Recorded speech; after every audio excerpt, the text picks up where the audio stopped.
Movies are amazing because they have clear defined heroes and villains, so you know what's right and what's wrong, right? On this week's episode of Into Geek, we're going to delve right into that and figure out sometimes villains might be right and heroes might be wrong. We're also playing our second ever movie game. This is called Quotables, where one person reads a quote, the other person has to guess what it is in a terrible accent. We also recap episode 7 of Lovecraft Country, I Am. So sit down, strap in, and let's get into it. What's up, everybody? Welcome back to the Into Geek podcast. This episode, I think it's going to be kind of fun. It's going to be funny. I think it's full of fun stuff, Yes, Chase. fun stuff. It's going to be great. We're playing a new game. We have a new discussion. We're doing another episode of Lovecraft Country. And we have news to report about the show that we'll put at the end of the episode. So you guys got to like... You have to stay. You got to stick around. Or, I don't know, you just hit like fast forward. I don't know. Either one. But yes, so we have some pretty big news towards the end about us and another YouTube channel. We're doing a collaboration. So find out more about that at the very end. So our first game was the elevator pitch. Yeah. Which I thought was fun. It was okay. It was fun. I mean, we need to like probably workshop it a little bit. And we're also going to be also workshopping this probably. Yeah. We're doing a game called Quotables. How this is Chase and I have both written down 10 quotes. Man, we probably should have made sure that we don't have the same quote or whatever. I actually have about 13, so if you say one of mine, I can switch. Okay, man, you got 13? Yeah, I got 13. I'm working on my stuff now, man. I've been watching football all day. All right, so basically how this works is we both written down 10 quotes throughout film and everything, and we are going to read the quote. The other person has to guess the movie. And if they can guess the character that said the quote, they get an extra point. So a maximum of 2 points per round. But to add a little fun to it... There's a catch. There's a catch. We have a little cup here full of accents and characters. So we're going... So if the person reading the quote wants to earn an extra point, they can read it in a really stupid accent or a character or whatever. And they have to get through the entire quote or it doesn't count. Allison is judge of that. We're going to get 10 seconds to try and figure out what the movie is. So you don't have like all day and stuff and whatever. Gotcha. I'm ready. I've been trying to drink, which I've been drinking Dan Aykroyd's Crystal Skull. Please sponsor us. If you like vodka, it's pretty. It's a little expensive, but it's very smooth. You can't really taste any of the bite, which is probably why it's dangerous. But I was hoping to get a little bit of a buzz. It has not hit. My accents are going to be terrible. Guys, we're not great at accents. Oh, I'm the worst, okay? Like, everything's going to come out in Jamaican, so get ready. Okay, so do you want to go first, or do you want me to go first? I'll go first. So you're going to read a quote to me first? Yeah, I'll read the quote to you first. Okay, gotcha. All right. So the accent, or character, is Eric Cartman. Okay. All right. Okay, get into character now. I feel Okay. I feel like this is one of the ones that you could actually do. Okay, I actually got the perfect quote that this actually might even sound like Eric Cartman might say it. Okay. Ready. You fart factory, slug slimed sack of rat guts and cat vomit, cheesy, scab pick, pimple squeezing finger bandage, a week old maggot burger with everything on it and flies on the side. It's from Hook. That is correct. And the character is Rufio. That is correct. 2 Let's points. go. How dare you come at me with such ease? You better come correct next time. You come right now and be like, Rufio! Oh! You're about to be like, you can fight. You can crow. You can fly. All right. Ooh, who you picking? Who you pick? Oh shit! I probably shouldn't pick every single accent in the entire thing. Okay. Yes. Which was not very good, by the way. All right, hold on. The accent is Australian. Australian. Okay. You gotta say something first. Good day, mate. Yeah. All right. Here we go. What we have here is a failure to communicate. What is that? Come on, mate. I'm gonna have to pass because the whole time I'm thinking the Guns N' Roses song "Civil War" because that's the opening of that song. Oh, come on, mate. What we get here It's is a failure to communicate. a time. It's God, I can't think of the guy's name. And I know it's old. It's the dude on the Rocket movie. No. It's Cool Hand Luke. Oh. Oh yeah, it's said by the captain. Okay, I've never even seen Cool Hand Luke, so. I have a commanding lead. Commanding. Okay, let's see. What do we got? Okay, cool. What do we got? I got. Which I'm excited because Australian's the one that I can kind of do. So it's one of the only ones. I got Shaggy from Scooby Doo. I was hoping to like actually get Shaggy, but okay. Gee Willikers. I don't know how to. I don't even know how to do Shaggy. I want to try that. Are you Adam West? No. I'm trying to get a Shaggy vibe. Okay. Jeez. Okay. Come on, Scoob. Okay. We came. We saw. We kicked its ass. Scoob. Ghostbusters from I think like it was like 84, 86. You don't have to get the year. Okay. I think it's Venkman, right? It is Peter Venkman. Yes. How dare you? I feel like at least I did a movie that I was alive when it came out. Come on. I feel like I went the wrong route here because I chose like the classic quotes of all time. I'm not gonna get any of. And I didn't choose any of your like favorite movies. I don't know. You don't have to be a favorite movie. I just wanted a movie in my lifetime. Oh. Do you have any of those? I do, but because if you just name movies that I've never seen, that I'm not gonna get these. Okay. I think I might have one. Okay. If not, I'm sorry, man. That's okay. I'm gonna just pull out my harder ones now. All right, it's Zoolander. Zoolander. Do the face. I gotta. Do the face. I gotta think of. I haven't done his fucking voice in so long.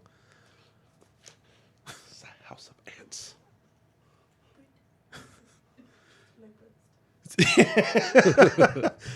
Ants. A boy's best friend is his mother. That is Psycho. Yes. Can I go this route and say Vince Vaughn? That's the actor. You need the Oh, character. yeah. I'm sorry. Dang, I can't even think of his name. What? I don't have 10 seconds to think of it. I've only seen like Psycho like twice, actually. I've seen each version once. It is Psycho. The character's name is Norman Bates. Norman Bates, that's right. I actually saw that house. Oh, really? Yeah. That's pretty cool. Let's see. What do we get? Ants. I'm getting these really hard ones. I got Fat Albert. Like hey! I don't know how to do Fat Albert. That is a perfect Fat Albert. Hey. You should talk like that more often. Okay. I'm going to add the hey into the Do quote. what you got to do, man. Okay. Hey, you got to do something or just stand there and bleed. Hold on now. You're going to do something or just stand there and bleed. Hey. Stand there and bleed. It sounds so familiar.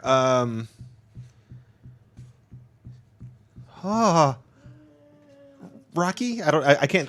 Nope, it is Tombstone. Yeah. He hits dude. Yeah.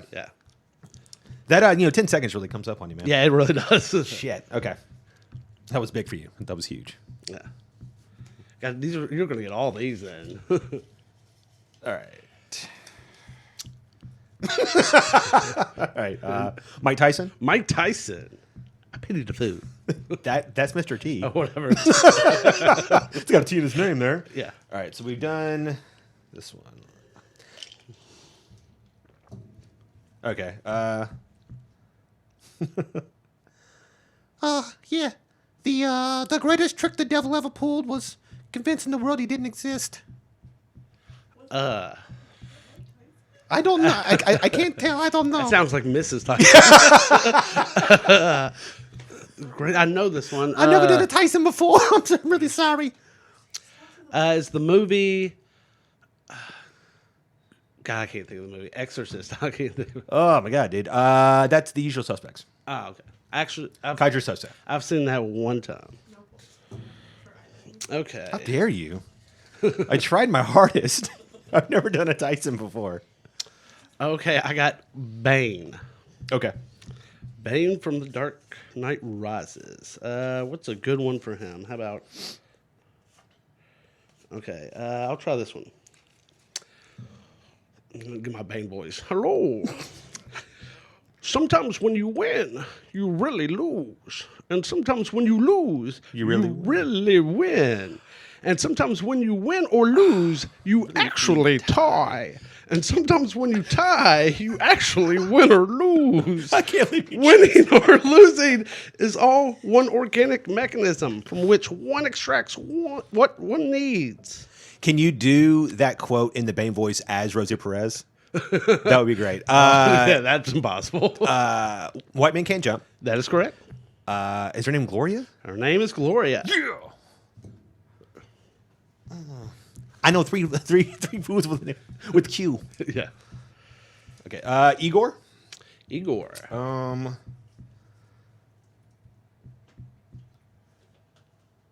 I see. Okay. Hey, I'm walking here. That's good Dustin Hoffman right there. Thanks. Midnight Cowboy. Yes. And I'd never seen it, so I couldn't take the character. Oh, his name is Ratzel Rizzo. Rizzo, yeah, I've heard of him. All right. Sorry, grab like 3. I'll just stay in the DC universe now. I'll do Batman? Batman. Which Batman? Which one would you like? I think Christian Bale's the easiest one to do. I'll do that. Hold your nose if you have to. Okay. I'm also just a girl standing in front of a boy, asking him to love her. You sound like fucking Megatron. Harvey Dent. Can we trust him? It's that terrible fucking Hugh Laurie movie. I'm not Hugh Laurie. Hugh Grant, right? He has the cards and shit, and I don't know. You were correct with it is a Hugh Grant movie. Yeah. It's not that movie. Oh, though. is it Notting Hill? Yeah, it is Notting Hill. Okay. And the character was Anna Scott. Gotcha. I was thinking of You were thinking Love Actually, I think. is that the one that has like 10 stories or whatever going on? Yeah, And I it's think got so. like Yeah, it's a every Christmas famous thing. As English dude person. from Walking Dead. Out of all the characters, you say him. You don't say like He's the Colin one who Firth or like anything? holds the cards. That's why I said it. Oh yeah, okay, gotcha. Yeah, he's super creepy. Yeah, I want that point. Man, no, he doesn't get the I got point. there. All right, Puss in Boots. Oh, you wanted this one. You do a great Spanish accent. We'll see. Antonio Banderas. Hold on. Puss in Boots. Greed, for lack of a better word, is good. Wall Street. Yes. And God, what is his name? What is Michael Douglas's name? No, I'm trying to think. It is. It's not Charlie Sheen. It's not Charlie Sheen. Not yet.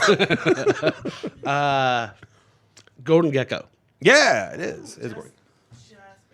I had Good to job. picture The Office as when the tip goes, who are you supposed to be? I'm Golden Gecko.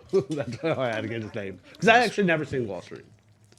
I wasn't sure if you had him. Mickey Mouse. Aha! Just do your that Albert mix of Mickey Mouse. Yeah. Let's see. Oh, I wish I knew how to quit you. Oh. Jesus, dude. I know the movie Brokeback Mountain. That is correct. Hank. I don't know. Jack Twist is the character's name. Yeah, I've never seen it. I just know that that's like a super famous. Yeah, quote. it's super famous. What's the score? It was 10-11. Oh my god. Oh, really? Oh shit. Ooh. Say that into the microphone so that people can hear. What? Who did you pull? Oh, I was trying to think of like how to fucking do the accent. Captain Jack Sparrow. Oh, okay. See, I tried to practice it, and I kept coming off as Michael Scott doing Captain Jack Sparrow. Captain Jack Sparrow's Jim. Hello there. All right. You sit on a throne of lies. You sit on a throne of lies. You sit on a throne of lies. Why is all the rum gone? I don't know, Braveheart. I can't. Oh, no. Oh, What it's was it? Elf. Oh, yes. Good one. That is actually a good one. You sit on a throne of lies. That's a good one. Okay, who did I just pull? Okay, Russian. I have a feeling your Fat Albert's about to come out. I will break you. That's all I got. That's not the quote, but the Defense Department regrets to inform you that your sons are dead because they were stupid. Does it actually say stupid? It says stupid. Saving Private Ryan? No. No. You are correct. It is like a military movie, but it is Top Gun. And the character was Goose. I don't. They said stupid in that? Jesus Christ. It's in the beginning of the movie when they get shot. Like, they don't get shot down, but they're playing the whole game. Oh, And gotcha. I was assuming it was a person going to like a person's house and being like, "I'm sorry, ma'am, you're because they're stupid." They're saving that for the sequel. Nice. Also, That's actually how Goose died. They told Meg Ryan's character. no point for Russian either. Oh, why not? Oh. That was a good. That was a good If I didn't get one for Russian. Tyson, you don't get one for that. Oh, come on. All right. Mine is Macho Man Randy Savage, which I tried practicing. I'm really bad at it. All I can do you is do is say, yeah. That's all I can do. The cream rises to the top. Yes, yours is good. Yeah. Oh yeah, I drink your milkshake. Oh, God, I know this one. I drink your If I have a milkshake and you have a milkshake, I drink yours. Oh yeah. I'm not going to be able to get this one. I can't think of anything while you're doing that. The milkshake rises to the top. What is that? There will be blood. Oh, okay. It's Daniel. Day-Lewis's character. No, yeah, All but the character's name is Daniel Plainview. I only got 3 left, man. Okay. It's close. Marvin the Martian. Okay. How does he go again? So I can get a... Hey, how's it going there? Oh, hold on. That's Kermit the Frog. Marvin the Martian. I don't know. Say Marvin the Martian. I don't know. Something like that. It has like a... Okay. Whoa. Let's say you have no idea and leave it at that, okay? No idea. Zip. None. If you had any idea of what we do, we would not be good at what we do. Now, what would we? We would be cunts. Are you calling us cunts? Can you do that again? No, again. Because it sounded almost like an actual accent, and then it was gone. Lock, Stock, Two Smoking Barrels. I don't know. The Departed. Cunts. And that was Dingle. Yeah. Like Al Bottom's character? No. What's his name? The cop. Mark Wahlberg? Yeah, Mark Wahlberg. The cop. They're all cops. in the movie. Your accent almost slipped into like a really good Bill Cosby. That's what it was. Oh, Rudy! Are you calling us cunts, Rudy? I got William Shatner. Oh. But I only know one like Shatner, and that's from Trek. So that's all I got, man. From Shrek. Oh, okay. From Trek. Okay. Oh, Trek. Yeah. Okay. No more wired hangers. Ever. No wire hangers. Ever. Okay. No more wire hangers. I have no clue. I've never even heard of it. I've got to. I almost did an Ace Ventura quote. That is from Mommy Dearest. Oh, I've never even seen that. The Joan Crawford Yeah. movie. Yeah. I Okay. apologize for my really bad Shatner. Foghorn Leghorn. Oh, I want to do Foghorn Leghorn. You want it? I'll pick another one. No, that's fine. He's so bad at it. I'm so bad. Yeah, you can take it if you want. No, I can't wait to hear it. Okay. All right. That's just Matthew McConaughey. McConaughey. Let's see. Let's see which one. I don't have any short ones left. They're all going to come out with Bill Cosby. I'll say. Yeah. I say, if you're good people. Oh, I'm sorry. I say. I know you're good people. I know you mean well. But if you just didn't think it through, there's only one path to peace: your extinction. Oh, it sounds familiar. It sounded almost like a rap song was about to start the way you were doing that. Bam, bam, bam, bam. You only got one shot. Independence Day? No, it is Avengers Age of Ultron. Oh. And it is Ultron. Oh, okay. Yeah, okay. Sound like that. Right? No, it didn't sound like that at all. All right. Gollum. All right. What do I have? What do I have left here? Oh man, I have two long ones. That sucks. Are you gonna? You have to switch between Gollum and Smeagol through the whole thing. Yeah, well, hold on. Gollum. Yeah, well, you know, that's just like your opinion, man. The Big Lebowski. Oh shit! As I say the name there. Yeah, that's just like your opinion, man. Sounds nothing like that. The dude and Big Yes, Lebowski. yeah, because I finished by saying the whole fucking thing there. Super good. Was that your last one? No, I have one more. Okay. Let's see who I get. So this is your last one. Okay. Darth Vader.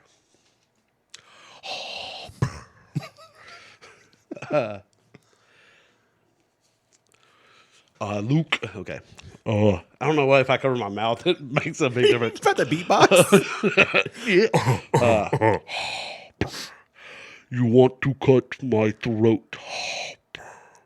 Go ahead, you want to cut my fucking head off and use it for a fucking basketball. You can bowl with it. You can bowl with the motherfucker for all I care. Just don't let him do it. I don't want to get killed by this limey immigrant jerk off. I want to get killed by an American jerk off. Gangs of New York. No. Oh wow, really? I thought that was Daniel Lewis' character. What was that from? Tango and Cash. Wow, are you fucking Tango and Cash, dude? Okay, mommy dearest. Okay. Number Wire Hangers is like a known quote, dude. You fucking Tango and Cash. Tango and Cash is a great movie. You've seen it way more times than you've seen Mommy Dearest. Fucking dick. It is tied up. Okay, this is everything. Or it's nothing.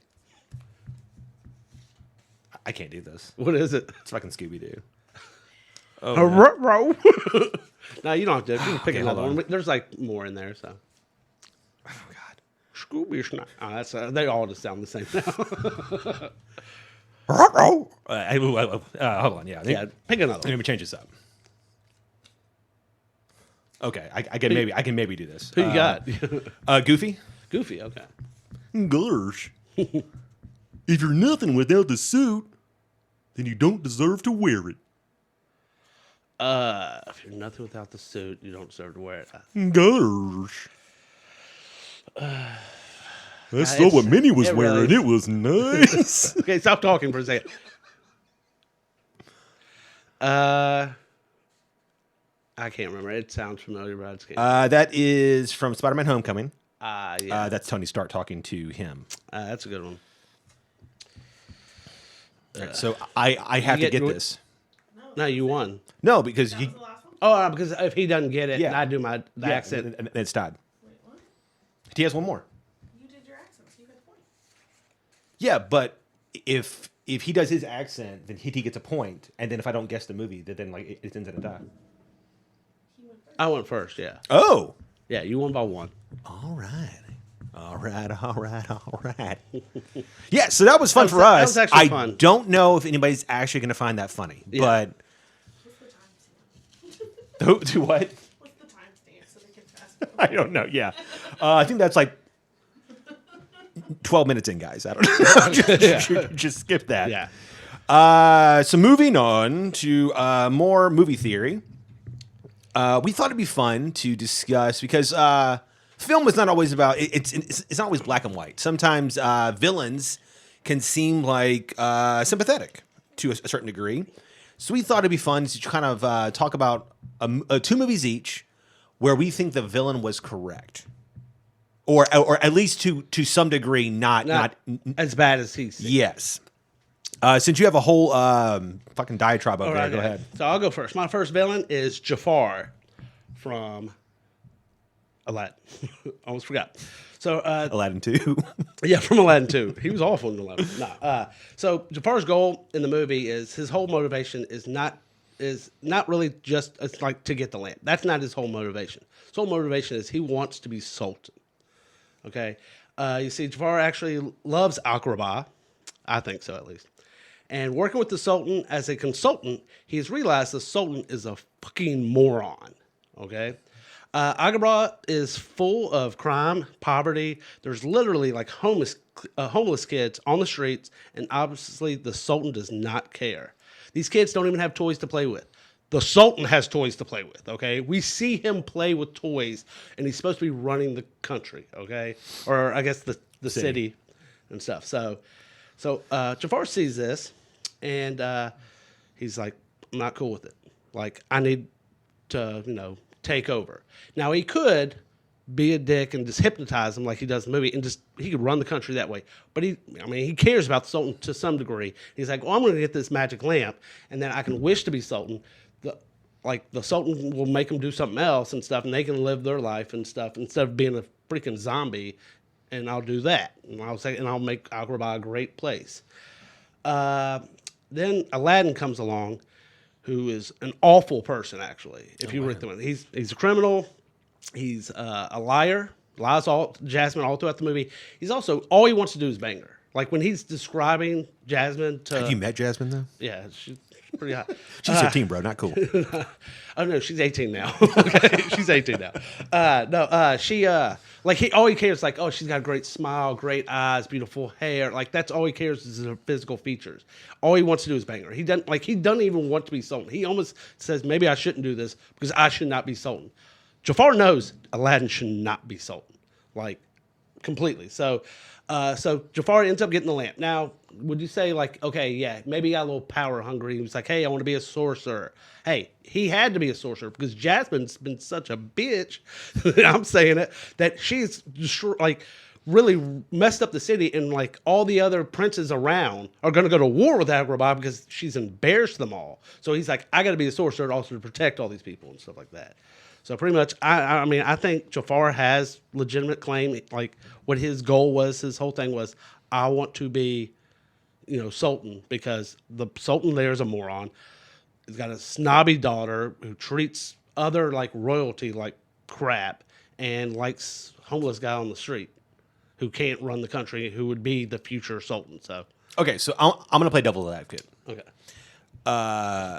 So you think that Jasmine should just be given like handies to like just random dudes or whatever? But you don't get your tiger to bite the guy's pants off. That's embarrassing. Well, okay, from another perspective, maybe she's trying to break the traditional patriarchy of being married off, and she thinks that she is more than just an item to be married off.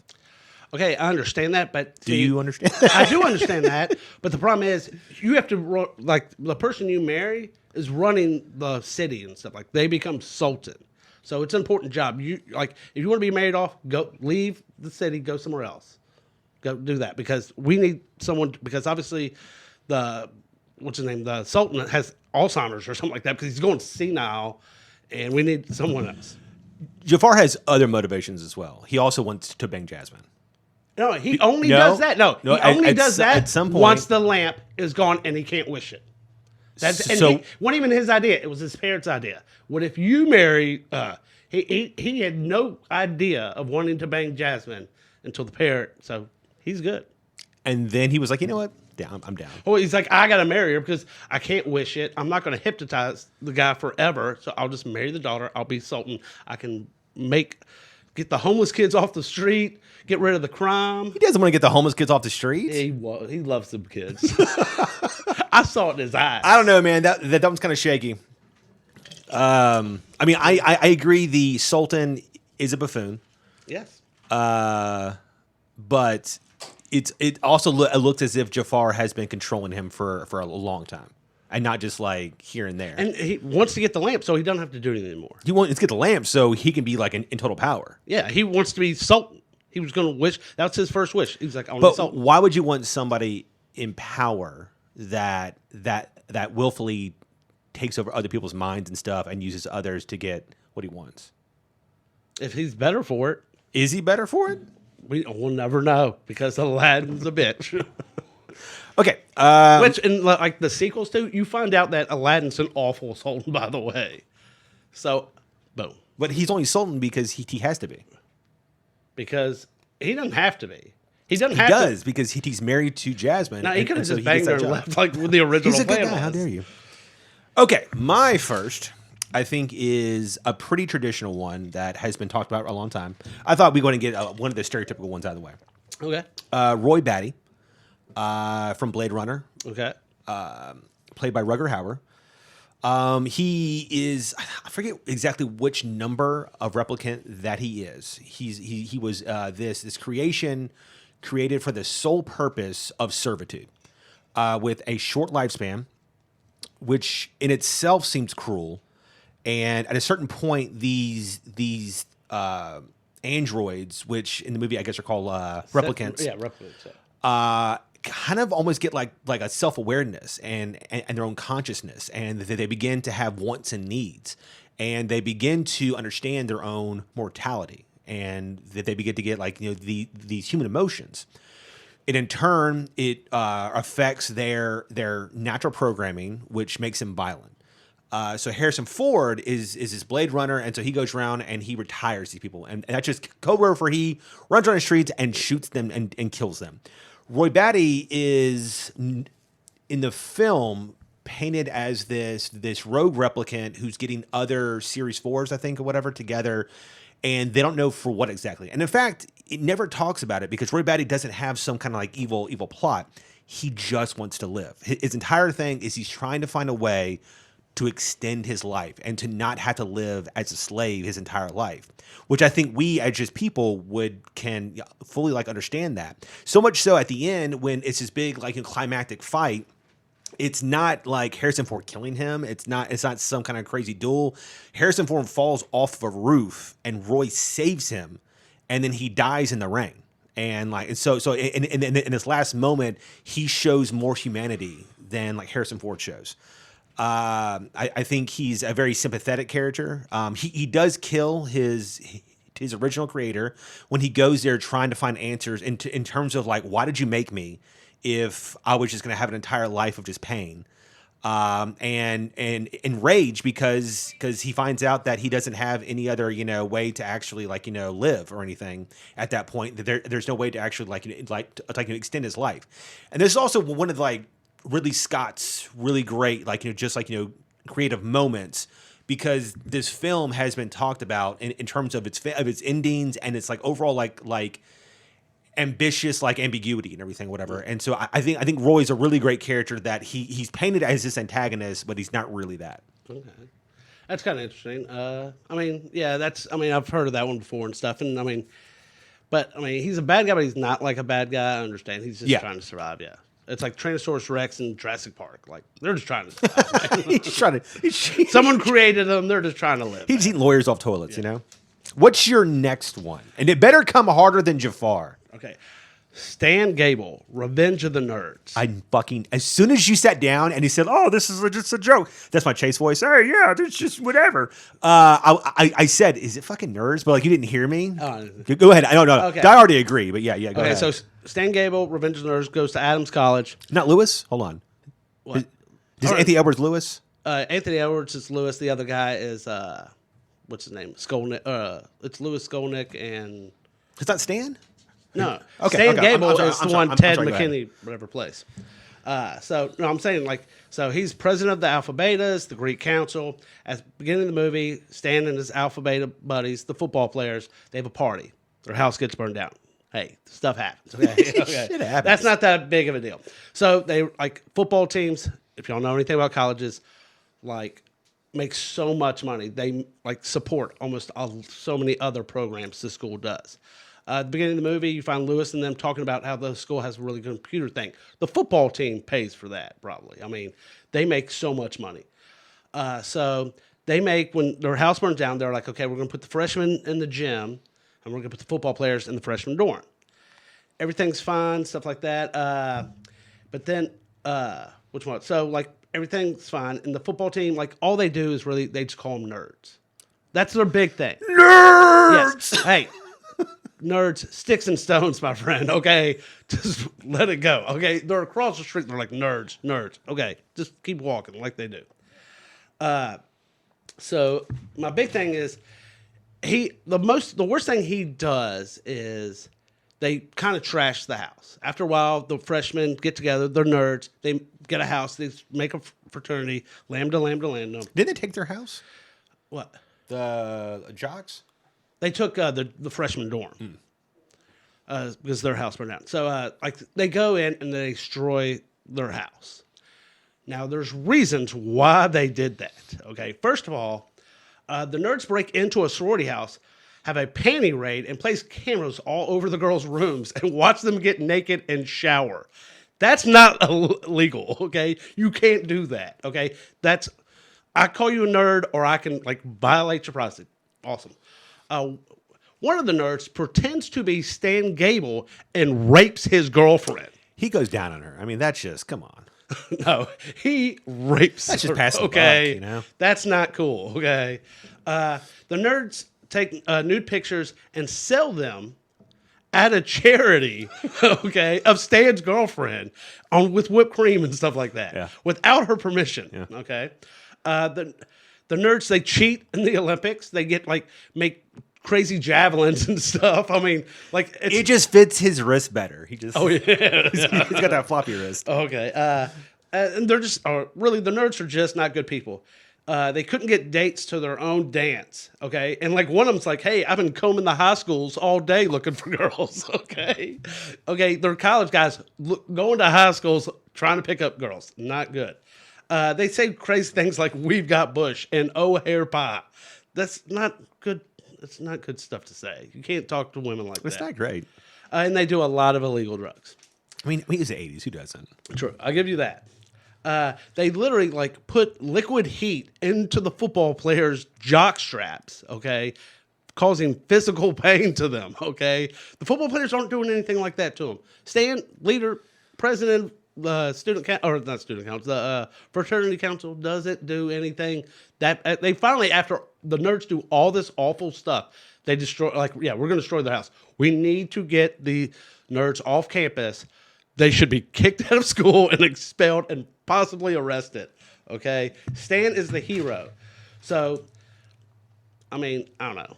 That's pretty much my argument. Is the nerds are awful. They should not be in school. They are the villains. I've always felt that the scene of him going down on her is super weird because he does it. Okay, so folks don't know. So basically, it's around Halloween or something, right? It's a carnival. It's carnival, and so Lewis is wearing a Darth Vader helmet. He follows her into the mirror house. Stan is wearing a Darth Vader helmet. Lewis steals the helmet. Another bad thing he does. Yeah, and then pretends goes into there and they start fooling around. And then she asks him to take it off. He goes no. And then he goes down on her, right? And then it comes back and then he pops up. He takes off the helmet. And she's like, "What's up, bro?" Yeah. So if you were to call her a whore, I'm not going to. Yeah, I mean, she didn't care at all that so apparently he's really good. So she's just he says the line. He was like, football players, all they think about is sports. Yeah. Nerds, all we think about is sex. Yeah. And you see, definitely during this movie, that's all they think about because they literally treat women just poorly. So based on that, the real villain is cunnilingus. I mean, you have to do it. Not doing is the real villain here. But I think it's funny though, he does this to her while his other nerds are at a booth selling naked pictures of her.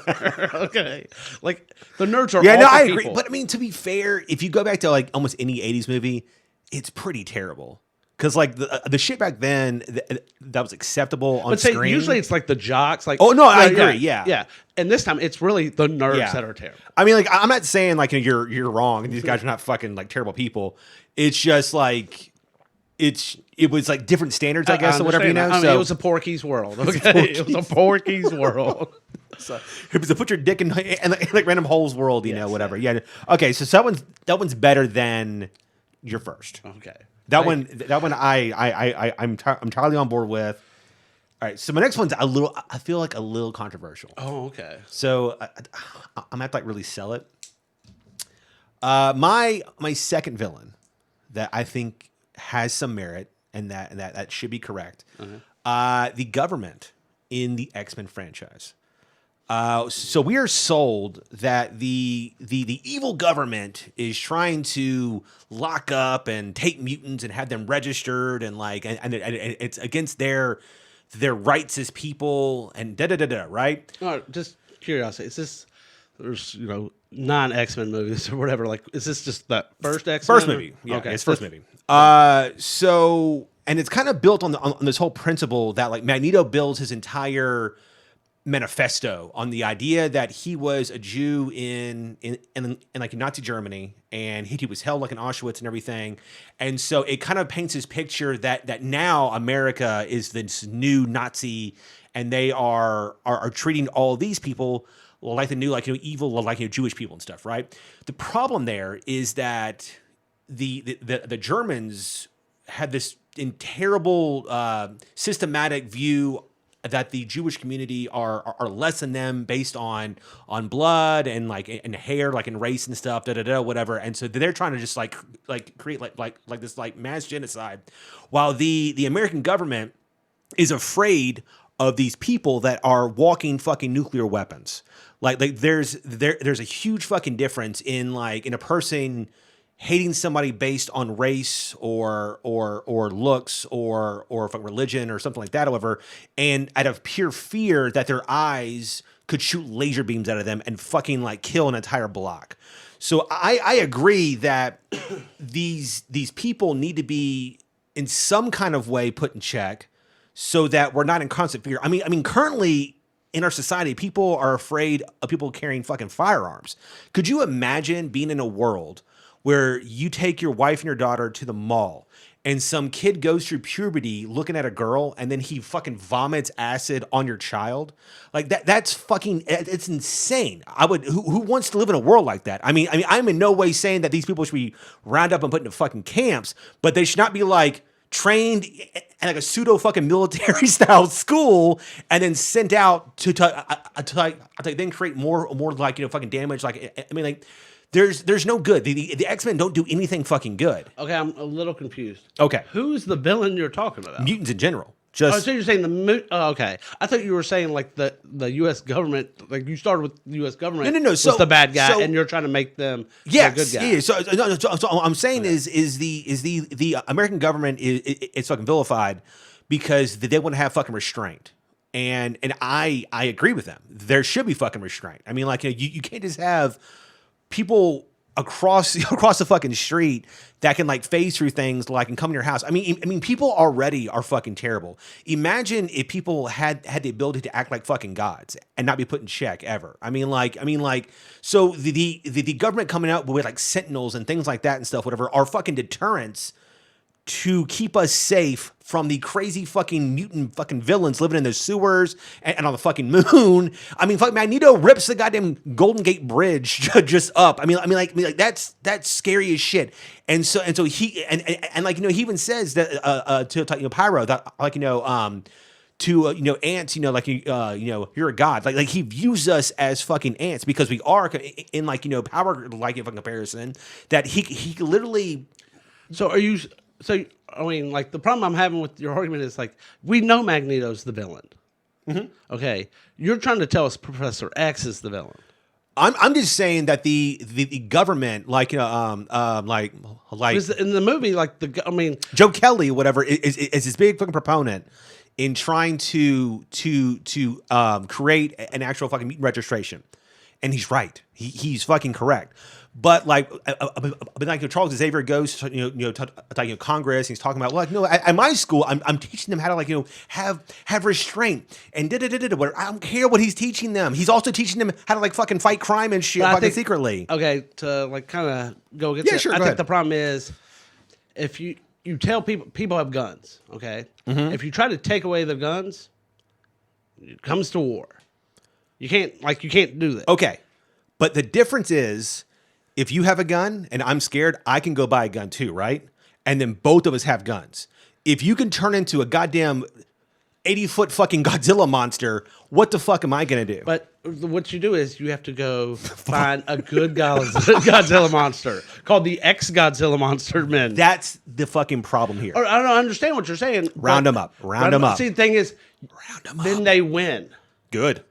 Who wins? The mutants. Because we can't do anything. So if like pretty much what happens is you have to like suck their dicks and be like, hey, just don't kill us. We won't register you, or Professor X will just kill every human. You're wrong. In a second. You're wrong because there's an entire movie where the X-Men have to go back in time and save the day because they've all been fucking wiped out because fucking humans are like, that movie makes no sense. Fuck man. these mutant fucking freaks. That movie makes no sense. Fuck that. I would never want to live in a world. I love that movie, but man, it doesn't make any sense. No. Okay. The mutants, all of them, they're all fucking bad guys in that or whatever. They're painted as this like fucking like grandiose heroes, and they're going to like save the day. They're the problem. They're the cause of all the problems. You got to find the cure. Dude, Professor X stops fucking time. Like he literally walks into like a fucking like he does. In the first movie, he walks into like a train depot, and then he freezes everybody in place with his fucking But the town massive. still goes. They just all frozen. That's insane. That's fucking crazy. But he's one of the good guys. And it's like, oh, he's one of the good ones. What if he has a bad day? Like in the early movies, he gets like addicted to drugs and stuff. in Logan, he starts to have problems later on, right? Yeah. And then him having fucking headaches causes people's heads to explode later. Are you out of your fucking mind, Chase? That like I have to hope that guy's on fucking meds his whole life. But the thing is, you can't like you can't go to war with him because he's going to do it no matter what. So do you want him to do it now or do you want him to do it later? Because it's going to happen. It sounds like rape. I don't want it at all. Well, it's going to happen. So. I mean, like you can't stop them. You can be into it or not into it. You can stop them. Unless you got to make Captain Americas and stuff. That's how you beat them. They made Sentinels, and Sentinels fucking wiped them out. And that's good. That's the good. Great. I want to live in that world. Or like on the ashes of the mutants. Okay, but the problem is the Sentinels they make don't make sense. I don't care. I don't care about that. I'm just saying, like they took Mystique's thing where she can change in, but she doesn't get their powers. Don't talk about stories and shit. I don't care what you say. I'm just saying, just the general concept is what I'm behind or whatever. I think the X-Men, Brotherhood of Mutants, all of them, the fucking Morlocks, all of them, they're the actual fucking problem. Okay, I agree. The Morlocks have to go. Those filthy sewer living people got They're too mutiny. Okay, guys, so let us know some of your favorites, and we might do this again. So we didn't want to like put out all of them, whatever. So we might come back in like a few months, whatever, and do like a few more. There's so many villains that I think are like fucking correct or whatever. Originally, I was gonna do like Eric Killmonger, but I think I'll save him for later. But yeah, I think that like there's a lot. There's a lot.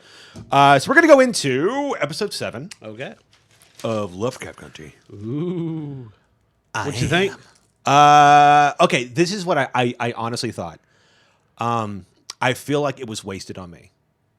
What do you mean? I am a white guy, and I'm a man, and I feel as though this was not written for me, and so I wasn't able to fully appreciate the story going on. So instead, I just view it as what I see from a perspective of a television show, from like shot choices and acting and composition. So I'm sure for some people it was really powerful and it meant something. But it doesn't hit me on that level, so I can't speak to its truth, kind of or whatever. So I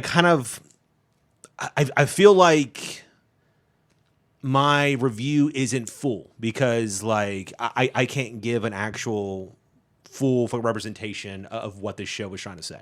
That makes sense. Like I mean, like it's very inspiring for women, probably especially black women.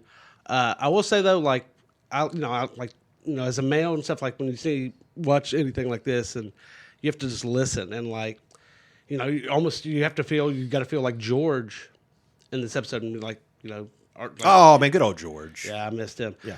But like you have to like kind of be like, are you your woman? Are you making her feel shrink and small and stuff like that? Shrunk and stuff. Sorry. Do you make her feel shrink? Are her prepositions not coming out right? Yeah. No, but I mean, like you have to kind of listen and, I mean, and so you make maybe yourself better too. But I can see how inspiring it was, like for a woman, to watch that episode. Yeah. So I can just talk about it from a normal perspective. Okay. Of just like a television show that I'm watching.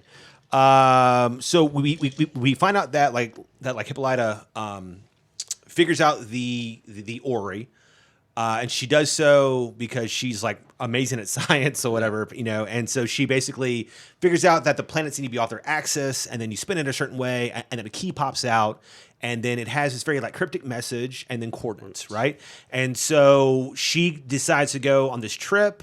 We find out that which is oh man, so like I mentioned to you before the episode that I saw that Ruby's white form was the sheriff in episode 2, but I didn't catch it until at some point, and then the like flashback episode came out, so we couldn't talk about it then. So I thought that maybe Christina would have like a whole fucking cabinet full of like dead people. And so maybe like she was like, going to be able to like transform into like a whole bunch of people, but comes to find out she just has like both her bodies in the basement. And so it's just going to be like those two people. So I thought that could have led to like a lot of like really fun plot and stuff, whatever. Yeah. But instead it's very like, limited. Yeah. But I wonder if she's going to like continue to like find bodies and maybe like, transform and stuff, whatever. So that could be kind of cool. Yeah. And then it seems as though she's come fully clean with Ruby. Which I really like Ruby. I don't know why. Yeah. It started off, I thought she was just going to be like a random like exposition monster or something. But she's kind of turned into like her own character on the show. Yeah. And it's nice that she's just not like a side character anymore. Yeah. To Tick and Letty. It's like she has her own path as well.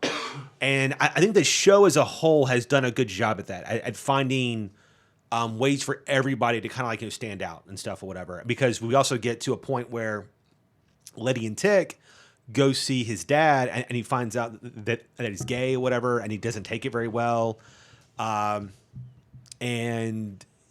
Letty kind of like distracts him a little bit, to get his mind off of it or whatever. So at some point he's going to have to come to terms with that, I think, or whatever. Him and his dad will have to work it out. Well, it's funny because like he talked about that his dad used to like hit him and stuff, whatever, and he did it to like not make him soft. I think that he did it in hopes that he wouldn't be gay also. That like in his own mind that he possibly thought that if he hit him enough that he wouldn't end up like him. In hopes that maybe his life will be easier or whatever, and I also think that he was so angry probably also. Yeah, that's what I was thinking too as well. So basically you find out that Tick his mother had a sister or a cousin or something. Yeah, in St. Louis, and so he goes off to there. Hippolyta lies and she goes off to like her coordinates.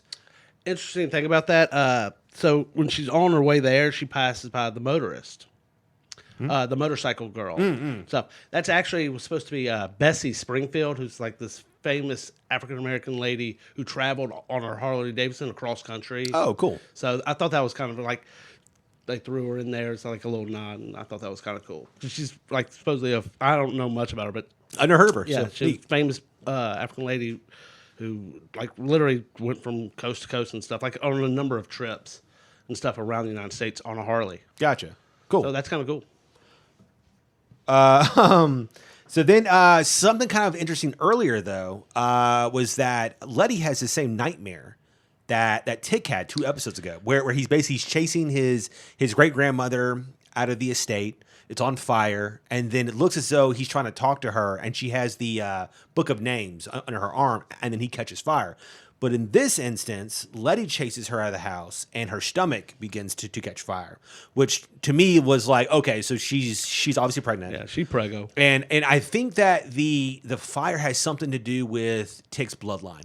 I still think that Tick or the fire, like the dream she had is. You think because like she had Tick's baby inside of her, that's why she got the dream? Yes. Okay. I think that Tick is getting memories from Samuel. That's some weird STD he's got. He gives you bad dreams. Hold on, is it Titus? Titus was the Atticus. original. No. Titus was the like slave master, right? Yeah. and then Samuel was the guy he met, and then he got burned up trying to go to or Adam, whatever. Or yeah. Okay. So I think that the more magic that Tick messes with, he's starting to get more memories from Titus. So I think that because Tick's baby is inside of Letty, that she's getting memories as well because she has a part of Tick inside of her. Which that bloodline is passed on. I don't know if that's right, but it feels as though it could be. So we get Tick going by bus to St. Louis, and he goes to his family's house, and he looks at this old photos himself, and he finds out that he has a birthmark, just like his mother did. While he's there, you get a shot basically of like Letty, and she figures out that that like Hippolyta is going to this. Yeah, she finds the Ori, and she figures out that that there's coordinates, and she tells him how it was. Hold on, did I actually write this down? I forget. To like Mayfield. Where's Mayfield at? I don't know. I think there's a lot of Mayfields, right? I mean, like, so I'm wondering how he got there so damn fast. He's Tick. Because like she was already driving and traveling, right? And then he got to St. Louis on the bus, which is, I don't know if you ever taken a bus, but I've done Greyhound God. from Memphis to New Orleans, and that was like 13 hours. Okay, right? So he does that, and then he has dinner, and then he has a whole fucking like talking point, and then she calls him, and then he has to catch another bus to Mayfield. Like, so that was kind of So that was kind of weird. I mean, like, for what? How? I mean, St. Louis. They're both in Kansas and Missouri. They're right there. It's not far, but it's still like it was a little. It's closer in Chicago. It was 3 hours to Chicago. Too convenient. I would have rather there had been like a time lapse and it showed her like maybe like in her car sleeping or something, and then it showed her drive or something maybe just to give more like time for story. It was almost like fucking Game of Thrones. The goddamn dragons were just flying like 500 miles per hour Mach to like fucking Kansas. So she finds this old like observatory, like a huge telescope and everything, and there's this like kind of artifact, archaic style symbols and stuff, and these weird buttons and shit. And she just figures it out like immediately. It's a little annoying. I mean, I think it's just one of those things. Like, look, we can't just spend time with her trying to figure. It's like she's got so much going on. And she starts to like see the numbers in the air. Yeah. It's like Hangover or something. It was a little ridiculous. And then she just like, oh, okay, cool. I just do this. I do this. I do this. Okay, cool. Do. Yeah. And then these cops show up or whatever, and they're talking about Lancaster. So I guess maybe he knows about this area. I mean, I do know they say something like, "How do you know how to turn on this machine?" and stuff like that. So maybe he's found it somehow, even though like nobody else knew. Maybe Hiram told him about it or something. And then like a fight happens. You think she's gonna die, and then Tick pops up and he's like fucking beating people up and shit or whatever. And then there's a mishap, and then like a portal opens basically or whatever, and Hippolyta gets like thrown through the fucking portal.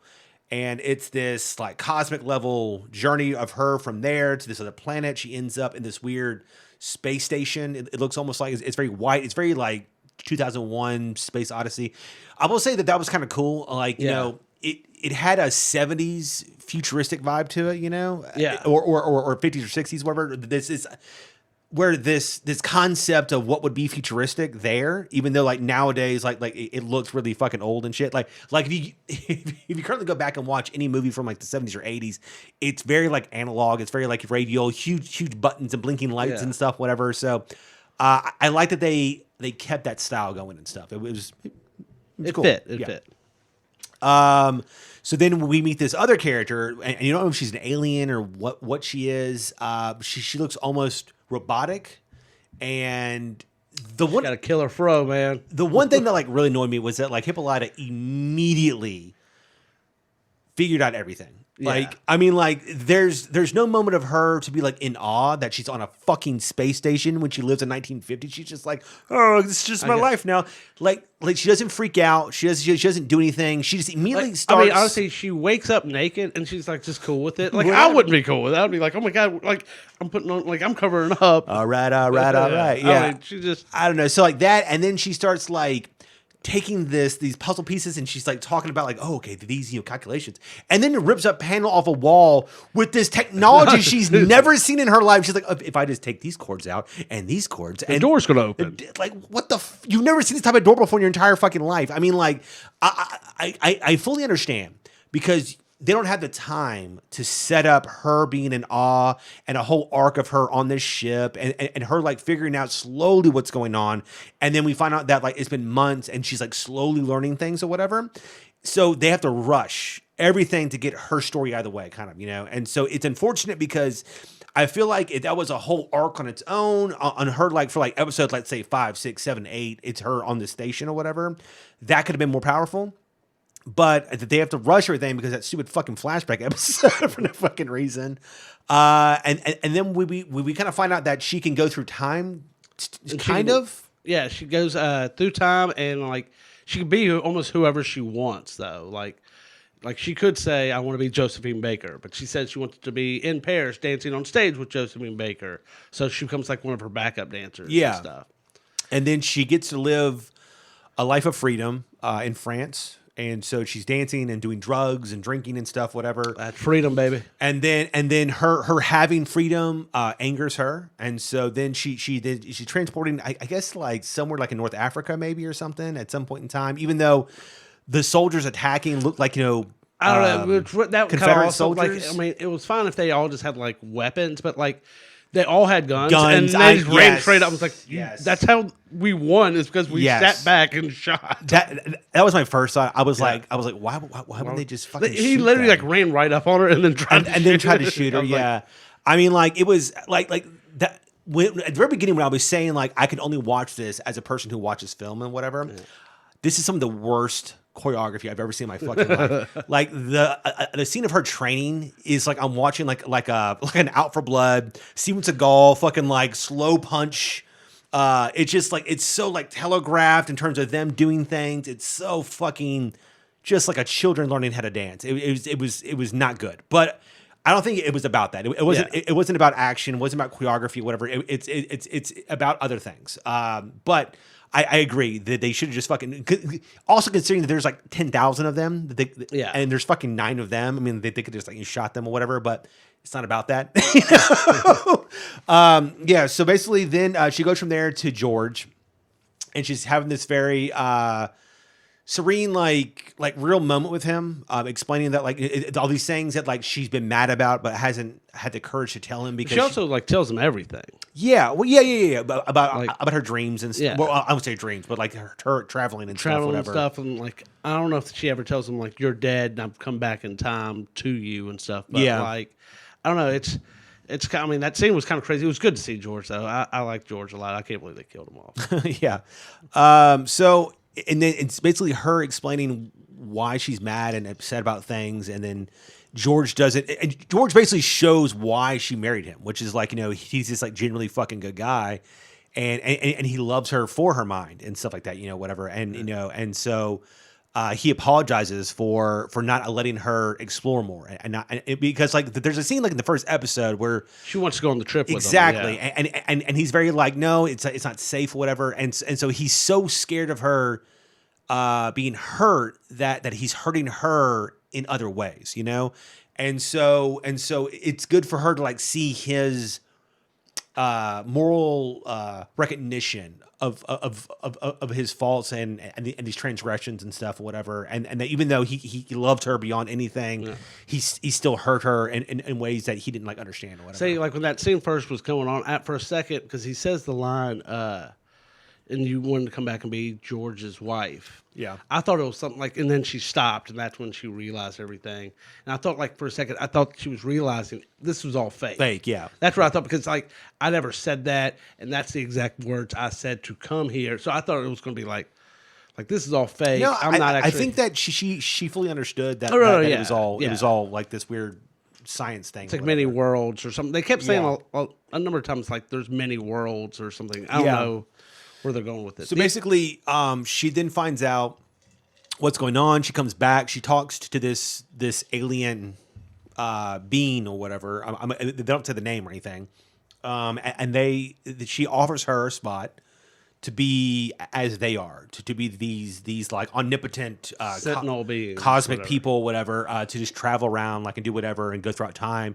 And she thinks about it, but she's like, man, like, you know, I have a daughter and I have to go home. You know, I can't just give up on my, you know. Is her daughter holding her back?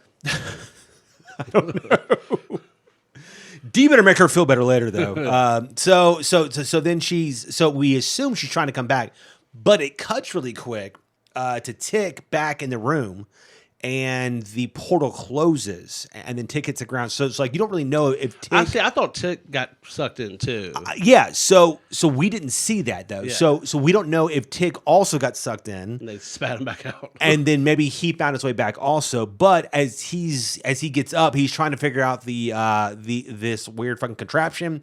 He fucks up, he breaks it, and the portal closes, and then he hears sirens and he fucking runs. So we don't know if she can even get back now because shit is fucking closed. But as he runs off, the cop's body that like He killed. well, no, he didn't kill her.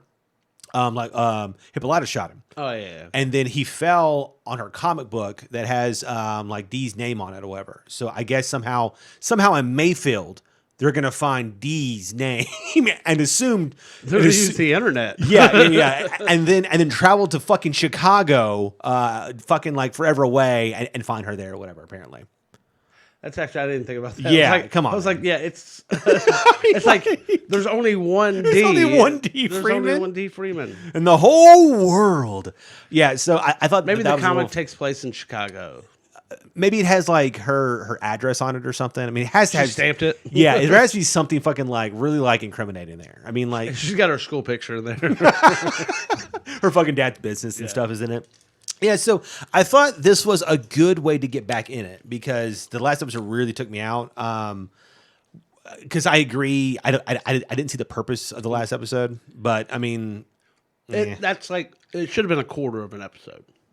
yeah, They didn't need the whole flashback. I mean, yeah. I mean, or that they could have had a whole episode of it, but had it basically be in segments where maybe like we're going with Tick in a day of his life, and he's seeing items, and those items are then taking him back or something or whatever. You know, I mean, like Slumdog Millionaire. no, not like that, but like basically like, you know, he goes and he like finds a book and something falls out of the book and he sees like a photograph, and then we go into like, you know, that day of how that happened and stuff, you know, whatever. So I mean, like, it didn't have to be an entire I'm just episode of thinking just like that. so because seeing the flashback episode, like I'm just thinking like he opens a book and like a condom falls out and he takes him back and like the girl's got the tentacles and everything. What the fuck you talking about? There's no condoms back then. Oh, obviously Because Tick, ladies- obviously Tick doesn't use them. Letty is knocked up. Yeah. So the next episode, Which is the one before I think the season finale. There's 3 left? Yeah, there's 3 left. Yeah. Oh, okay. This was episode 7, so there's 8, 9, 10. I like that we're getting back to horror because I remember that in the first trailer, after the first episode, it showed a scene of D and then another like evil D. So I'm excited to see like some more actual scary shit because there's been nothing scary in a while. Since the first episode, I think like there's been some gross stuff. Well, the like, haunted house episode. Oh yeah, that one wasn't bad. That was like the last really like horror based episode. Everything else has been kind of like drama, cosmic level. So I want to get into like some fucking monsters, man. Let me see some shit, you know. Like, so I'm hoping it's gonna ramp up again because it's really because like episode 2 it was like it went to a fucking 10, Yeah. and then 3 was like a 9. And it's really dropped, not in quality, but just in terms of tension, in terms of scary shit. It's really let off the gas. So I'm hoping it'll start to like really pick back up and get going again. Yeah, me too. So after that, our announcement. Oh yeah. So we Big news. yeah, big news. So a fellow fan of our show, apparently, the Rotating Chair. We're also a fan of theirs. They're a more specific movie channel than we are. Like we're more casual about our talking points and stuff, but they get like really into it. So like, if you're into like good movie breakdowns and stuff, whatever, their channel is very good. They're on YouTube. Are they mostly horror? Or? No. I mean, like I didn't know they're doing a current like Alien style. So they did part 1, part 2, part 3, and then they're also doing one for Nightmare on Elm Street, I believe as well. Part two. Yeah. I think too. But episode just came out, I think. Yeah, and they're about to do part 3, which is one of the best ones. Yeah. Dream Warriors. So we are going to do a special October Halloween collaborative episode where we are going to challenge each other to movies. So we all have some kind of like hidden gems in the horror world. We're going to challenge each other to watch them, and then we're going to come back on our respective platforms and give you a review of those movies. We're also going to play a few games with them as well. So I think it's going to be like a lot of fun.